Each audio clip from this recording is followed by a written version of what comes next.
తాకట్లో ఉన్న మీ బంగారాన్ని విడిపించి ఆ రోజు ఆన్లైన్ రేటుకి కొంటాం. Sharma gold company. జై శ్రీరామ్. అందరం ఎంతగానో ఎదురు చూస్తున్న శ్రీరామనవమి వచ్చేస్తుంది. సుమన్ టీవీ ప్రేక్షకులందరికీ నమస్కారం. నేను గీతాంజలి. శ్రీరామనవమి ఎన్నవ తారీఖు అనేది సందేహం అనేది సాధారణంగా కొన్నిసార్లు మనకి పండగల్లో వస్తుందండి. ఈసారి కూడా ఆ సందేహం ఉంది, 26 27 అనేది. కానీ భద్రాచలం రాముల వారి సన్నిధిలో ఎప్పుడైతే కళ్యాణం జరుపుతారో అప్పుడే శ్రీరామనవమి అని మనందరం డిసైడ్ అయిపోతాం. కాబట్టి అసలు ఇంతకీ అక్కడ రాముల వారి కళ్యాణం జరుగుతుంది, మనందరం వెళ్ళదగిన వాళ్ళు వెళ్తాము, వెళ్ళే అవకాశం ఉన్నవాళ్ళు, మిగతా వాళ్ళందరం టీవీల్లోనో ఇలా వీడియోలోనో వీక్షిస్తూ ఉంటాం. మరి ఇక్కడ కూర్చుని మనం అందరం ఏం చేయాలి? ఆ రోజున విధిగా ఆచరించవలసింది ఏంటి? రామయ్యను ఆ సీతమ్మను కనులారా చూసుకుంటాం, అక్కడి వరకు ఓకే. కానీ మనం చేయవలసిన పనులు ఏంటో కూడా తెలుసుకుందాం ఇవాళ వీడియోలో. మనతో పాటు ఉన్నారు శ్రీ శ్రీ శ్రీ ఆనంద శివకామేశ్వరి సన్నిధానం పీఠాధిపతులు, అమ్మవారి ఉపాసకులు శ్రీ శ్రీ శివకామేశ్వరి ఆనందమయ్య అమ్మ. అమ్మతో మాట్లాడదాం. అమ్మ నమస్కారం. శ్రీమాత్రి మహతల్లి. శ్రీరామనవమి అవునమ్మా. అంటే మామూలుగా ఏదైనా వివాహం జరిగింది అనుకోండి, అవును, మా ఇంటి వరకు మా చుట్టాల వరకు అది పండగ. అవును. కానీ రాములోరి కళ్యాణం అంటే ఊరు ఊరు వాడ వాడ వీధి వీధి పండగే, ప్రపంచం అంతా పండగ కదా. నిజంగా అమ్మ భలే సందడిగా ఉంటుంది. అవును. అంటే రామాలయం లేని ఊరు ఉండదు అంటారు. అవును. వాస్తవానికి చక్కగా అన్ని చోట్ల జరుగుతుంది. ఎక్కడ చూసినా పెళ్లి భోజనాలు అన్ని చూస్తాం. ఆ రోజు భలే సందడిగా ఉంటుంది, 2-3 రోజులు అటు ఇటుగా. మరి కళ్యాణం అక్కడ జరుగుతుంది, మేము ఇంట్లో ఏమన్నా విశేషంగా చేసుకోవాలా? అసలు ఆ రోజు ఏం చేయాలో చెప్పండి అమ్మా. తప్పకుండా తెలియజేస్తాను. సుమన్ టీవీ వీక్షిస్తున్న ప్రేక్షకులందరికీ శ్రీమాత్రే నమః.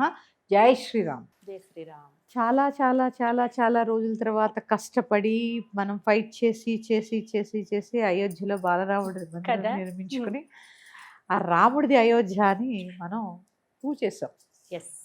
అంతకన్నా అసలు రాముడు ఆయన కౌసల్యాదేవి గర్భాన్ని జన్మించి ఒక చిన్న పిల్లవాడి దగ్గర నుంచి పెరుగుతూ ఒక మానవుడు దేవుడు ఎలా అయ్యాడు అనేది చూపించేటటువంటి అంటే రామో విగ్రహవాన్ ధర్మ అంటారు. నిజం. ఆయన విగ్రహమే ధర్మాన్ని చూపిస్తుంది. చూడండి, మన పిల్లలు తండ్రి ఏదైనా ఇక్కడ లేని అన్నట్టు కూర్చుంటే హెపో నేను ఇక్కడే కూర్చుంటా అనేటటువంటి సంస్కారంలో మనం పిల్లల్ని పెంచుతుంటే, మీరు అన్నారు ఇంట్లో ఏం చేసుకోవాలి అని. దానికన్నా ముందు రాముణ్ణి చూసి పిల్లలు ఏం నేర్చుకోవాలి? ఏం నేర్చుకోవాలి? ఒక రాజుని చూసి ఇంకొక రాజులు ఏం నేర్చుకోవాలి? ఇవన్నిటికీ ఉదాహరణ రాముడు. స్త్రీని ఎలా గౌరవించాలి చూడండి. అవి విశేషాలు ముందు తెలుసుకున్న తర్వాత, ఎందుకంటే అమ్మా మన ధర్మాన్ని అడుగడుగునా నిలబెట్టినటువంటి మహోన్నతమైనటువంటి మహారాజు ఆయన శ్రీరామచంద్రుడు. అందుకే ఆయన చూడండి శ్రీరామచంద్రుడు. ఆయన పేరు శ్రీరాముడు కానీ చంద్రుడు అంటే ఎప్పుడూ చల్లగా ఉంటాడమ్మా ఆయన. సూర్యవంశస్థుడికి చంద్రుడు అని పేరు చూడండి. శ్రీరామచంద్రమూర్తి చల్లనైనటువంటి మూర్తి కదమ్మా ఆయన. అందుకని ఆయన గొప్ప లక్షణాలని ముందు తెలుసుకుని మన పిల్లలకి శ్రీరామనవమి అంటే పండగని, కళ్యాణం అవుతుందని, పానకం తాగాలని చెప్తాం. కానీ రాముడి యొక్క గొప్ప లక్షణాలని ఎలా తెలుసుకోవాలి పిల్లలు అనేది మనం ముందు చెప్పుకున్నాక ఏ పూజ చేద్దామో చెప్తాం. ఎందుకంటే అమ్మా ఇప్పుడు ఉన్న జనరేషన్కి, ఇప్పుడు మాకన్నా ముందు జనరేషన్, మీరు మీ తర్వాత జనరేషన్కి పండగలంటే ఎలా అయిపోతున్నాయంటే, ఇప్పుడు వినాయక చవితి తీసుకోండి, ఏదో మండపానికి వెళ్ళడం, ఆ బ్రాహ్మడి గారు ఏదో పూజ చేసిస్తారు, ఆ తర్వాత నుంచి డాన్సులు పెట్టుకోవడం, ఎగరడం, అవి ఏదో ఆట అంటారమ్మా. ఆ ఆటలు తంబోలాలు ఆడడము, సాయంత్రం అయ్యేసరికి అందరూ ప్రసాదాలు తెచ్చుకోవడము, నివేదన చేసేయడము, కాసేపు ఎంజాయ్ చేసి గ్యాదరింగ్ లాగా అయిపోయింది. కాదు, మన పండగలు గ్యాదరింగ్ కాదు, ధర్మం. శ్రీరామనవమి అవనండి, వినాయక చవితి అవనండి, వరలక్ష్మి వ్రతం అవనండి, మనది ధర్మం. ఈ ధర్మ నినాదాన్ని చేపట్టండి అందరూ. ఇక రాముడి దగ్గరకు వచ్చేసరికి రామోను విగ్రహవాన్ ధర్మ. అసలు ఆయన అపాదమస్తకం చూస్తే అమ్మా అజానుబాహుడు. ఆజానుబాహుం అరవింద దళాయ దాక్షం. చూడండి, ఆ కమలముల నుండి కన్నుల గలవాడు ఆజానుబాహుడు. అసలు రాముడి యొక్క విగ్రహాన్ని ఎక్కడ చూసినా కూడా తనివి తీరదు కదమ్మా. ఆ ఫోటోలో చూసినా తనివి తీరదు. చూడండి ఆయన Correct. కాలు ఒకటి ఇలా ముందుకుంటుంది ఎప్పుడు. Hmm. మీరు రాముడి ఫోటో చూసారా? అంటే ధర్మాన్ని నేను నడిపిస్తున్నాను, Hmm. నేను ధర్మంలోనే నడుస్తాను, నా పాదం ఎప్పుడు సిద్ధంగా ఉంటుందా? ధర్మం వైపే ఉంటుందని చెప్పేటటువంటి సంకేతం. ఒక రాక్షసుని చంపాలంటే గురువుని పర్మిషన్ అడిగి, ఇవిడేమో రాక్షసి కానీ నేను ఎలా చంపాలి, Ah. కానీ స్త్రీ Hmm. అని అక్కడ కూడా అంత యుద్ధంలో కూడా ధర్మం గురించి ఆలోచించిన వాడు. Hmm. రావణాసురుణ్ణి చంపాలి అంటే రావణ బ్రహ్మ Hmm. సకల వేద పారంగతుడు, ఎంతో బాధపడ్డాడు రాముడు. Hmm. అదే ఇంత గొప్ప వ్యక్తి, జ్ఞానిని. ఇంత జ్ఞాని, ఇంత పండితుడు, చిన్న చూడండి కామక్రోధ లోభ మదమత్సరాల్లోకి బలహీనుడైపోయి, కానీ ధర్మాన్ని నిలబెట్టాలి అంటే చంపాలి కాబట్టి ఆ చంపి బాధపడినటువంటి వ్యక్తి రాముడు. ఎందుకంటే ధర్మం నిలబెట్టడం కోసమే జన్మించినటువంటి మహనీయ మూర్తి అమ్మ.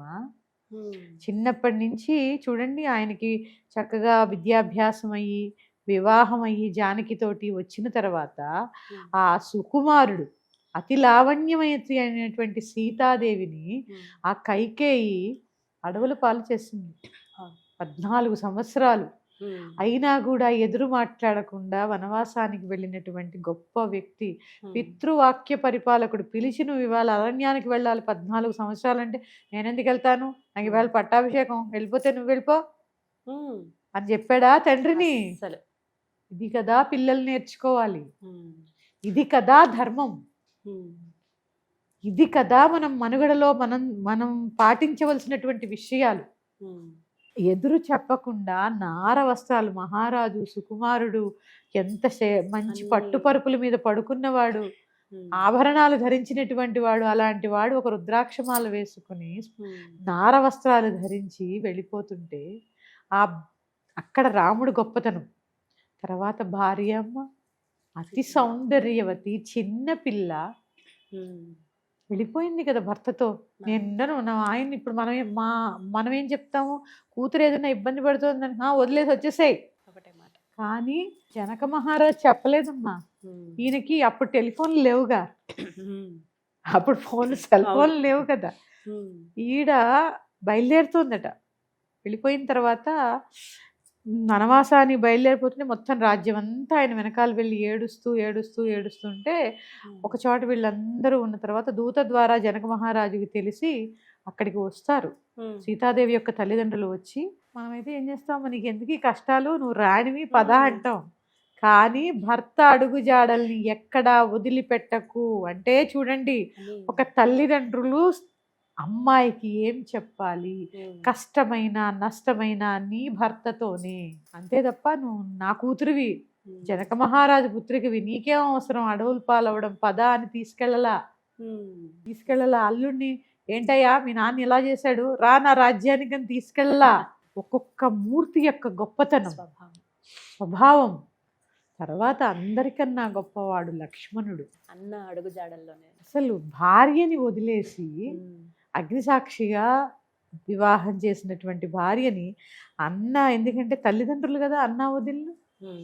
ఆ అన్నా వదిలిన కోసం భార్యకి 14 సంవత్సరాలు నిద్రలోనే ఉండు అని చెప్పి వరం ఇచ్చి Hmm. అన్నతో సహా వెళ్ళిపోయినటువంటి మహనీయ మూర్తి, గొప్ప తమ్ముడు లక్ష్మణుడు. Hmm. వీరందరికన్నా గొప్పవాడు భరతుడు. Hmm. చూడండి అమ్మా, ఒక్కొక్క మూర్తి, ఒక్కొక్క వ్యక్తిత్వం. ఇది కదా రామనవమి అంటే. Hmm. ఈ లక్షణాలన్నీ మన పిల్లలకి మనం చెప్పగలిగితే ఇది శ్రీరామనవమి, అసలైన శ్రీరామనవమి, పిల్లలకి అసలైన లోక చెప్పాలి. కళ్యాణం. Hmm. అన్నిటికన్నా గొప్పవాడు భరతుడు. తాతగారి దగ్గర ఉన్నాడు, అన్నగారు వెళ్తున్నట్టు కూడా తెలియదు. Hmm. తండ్రి చనిపోయాడని చెప్పి హుటాహుటిని వచ్చేస్తాడు. Hmm. ఇక్కడ చూసారు, అన్నగారు లేడు, లక్ష్మణుడు లేడు, వదిన గారు లేదు, ఎవరూ లేరు. Hmm. ఏం జరిగిందో తెలుసుకొని Hmm. తల్లిని తిరస్కరించి రాజ్యాన్ని కూడా పట్టాభిషిక్తుడు అవ్వాలి నువ్వు అంటే రాజ్యాన్ని కూడా తిరస్కరించి అన్నగారు ఏవైతే నారవస్త్రాలు కట్టారో అవి ధరించి Hmm. రామపాదుకల్ని పెట్టి మొత్తం 14 ఏళ్ళు పాలించాడు రాజ్యాన్ని. Hmm. అంటే అక్కడ విలువలు, కుటుంబంలో విలువలమ్మా, ఇవి నేర్పండి. ఇది అసలైనటువంటి శ్రీరామనవమి. ప్రతి పిల్లలకి ఈ కథలు చెప్పండి. శ్రీరామనవమి అంటే కళ్యాణం చేయడము, గుడికి వెళ్ళడము, ఇవి కూడా వీటికన్నా ఇది లోక రాముడి కళ్యాణార్థం. కళ్యాణాలు ఎలా ఎందుకు జరుగుతాయి? లోక కళ్యాణార్థం. భగవంతుడి కళ్యాణాలు ఎందుకు చేస్తారమ్మా? లోక కళ్యాణార్థం కదా. అవును. అందుకని చక్కగా ఏంటంటే అమ్మా, ఈ విషయాలన్నీ చెప్పండి.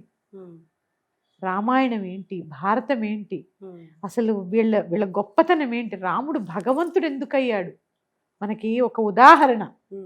దేవుడిగా ఎందుకు అంటే ప్రతి మనిషి రాముళ్ళా ఉండాలి అని చెప్పడానికి ఆయన దేవుడయ్యాడు.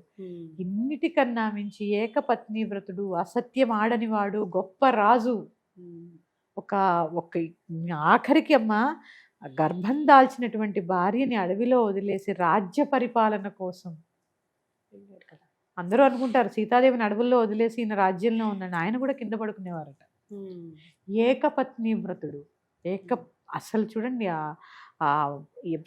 స్త్రీని అంటే సీతని తప్ప ప్రతి ఒక్కరిని కూడా, స్త్రీమూర్తులందరినీ కూడా మాతృభావంతో చూసేటటువంటి తత్వం.